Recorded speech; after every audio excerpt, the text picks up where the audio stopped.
So I was hoping to talk about enabling versus supporting or accommodating for my neurodiverse child. He's a young adult and he's slowly but surely isolating himself a little bit more every day.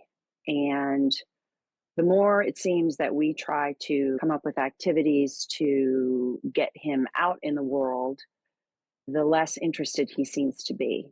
And what ends up happening to us as parents is with parenting neurodiverse children, it's anybody who's done it knows it's exhausting, right? So, what ends up happening when they start to isolate themselves, there is some part of you, and I see both myself and my husband do it. You're like, oh, I have a break. I can do X, Y, and Z. And so then it becomes more comfortable to do, I don't know, mow the lawn or take care of bills or whatever the heck it is. And then by the time you realize what's happening, it's 7 o'clock at night and you haven't done anything as a family and your child hasn't been out of the house in 4 days and it's probably not a healthy situation. And so it's that kind of difficulty. It's very easy to fall into that pattern. And so I guess I'm looking for a way to get both myself and my husband on board with and my husband is for the most part, but I think he falls victim to the same thing I do, which is, oh, I only have so much time to get this done. I'll just get it done. And to find a way to, for lack of a better word, push my son a little bit to do some things without totally undoing the trust that we've built in the relationship. And what makes it so challenging for a neurodiverse child is his self esteem is low because all his life he's heard, you don't fit, you don't fit, you don't fit.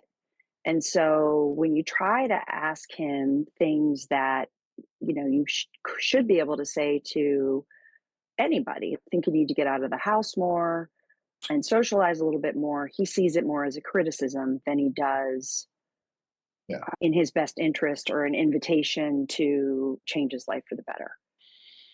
And depending upon what you have going on in your particular situation, whether it's they become dysregulated and get destructive, or they it just damages a relationship and makes them dig in further, or whatever, it's really hard to get moving on that. And that's where I'm trying to find a way to step back from where we are and start moving in that direction. Yeah. So again, this idea of trying to figure out essentially, and if I'm off, let me know, but that idea of how much do you push or encourage and challenge, for lack of a better word, right? How much do you challenge him versus try to understand what his mindset or how his mind works and all the things that have to do with the neurodiversity and autism and all the presentations of anxiety and depression and all those kind of things. So trying to figure out, okay, we're worried that if we let him stay home and isolate, that we're not helping him grow past that, and he's going to get more and more comfortable, Yep, and that's just exactly kind where we of the are. roots are going to dig deeper into the house or to the bed or whatever, wherever he's at. And yet at the same time recognizing that if you push too hard, then he gets overwhelmed and then something's like a setback that way as well. Right. And that even happened to me. I worked on and off while my kids were growing up. And even just staying home for a while and being out of the workforce, you start to think, well, can I do all these things that I used to do again? Can I drive through the middle of a downtown city on travel? Because you're out of practice, but you can talk yourself back into that. I worry that with a neurodiverse kid, because of the black and whiteness, they get to a point where they're like, I can't do any of these things anymore. They get completely stuck. And then it's even harder to help dig them out of that hole.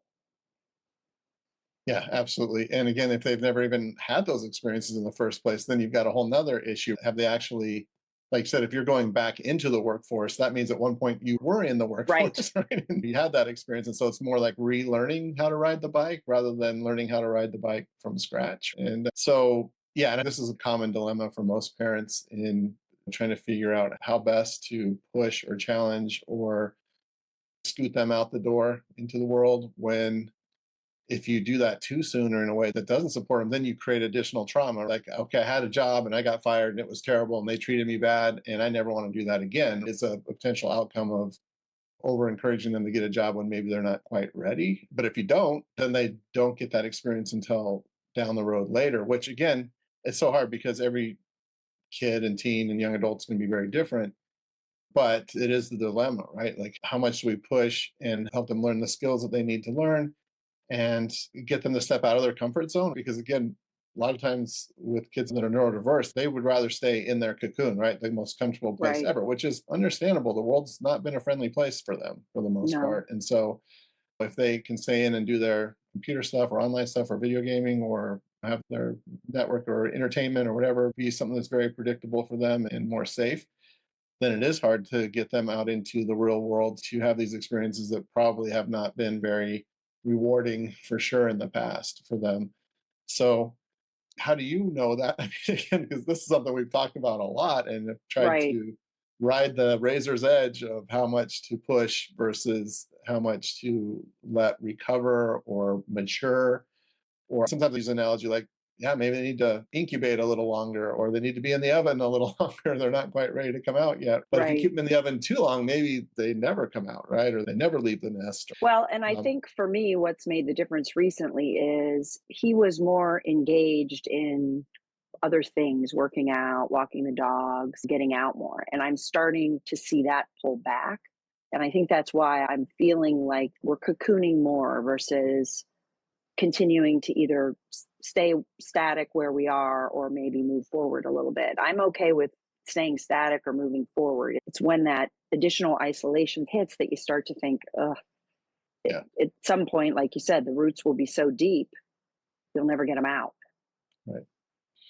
Yeah. And again, the trick is I wish there were an easy answer to that. Oh, just check this and that. And then it's an easy problem to solve. It is a constant adjustment as a parent. But the fact that you're paying attention to this and it's in your awareness and you recognize that sometimes it's easy if they are cocooning a little bit. That takes some pressure off of you because you don't have to Right. have these conflicts. And you're kind of like, okay, it's a little bit of a mini vacation that I get here for at least even just a day or two. But recognizing that in the long run, that's just not going to be the best situation for your son. The fact that you're aware of that and paying attention to that and asking yourself that question and that you and your husband are talking that over, again, generally speaking, most couples that I work with, one will be more on the camp of we need to push harder, and the other will be on the camp of we got to take it easy. And so I know sometimes you two are in that same Yep. position. That's a good thing. That means that there's probably a middle ground in there where Right. one of you wants to insulate more and the other one wants to push a little harder. Then probably somewhere in the middle is a good way to go.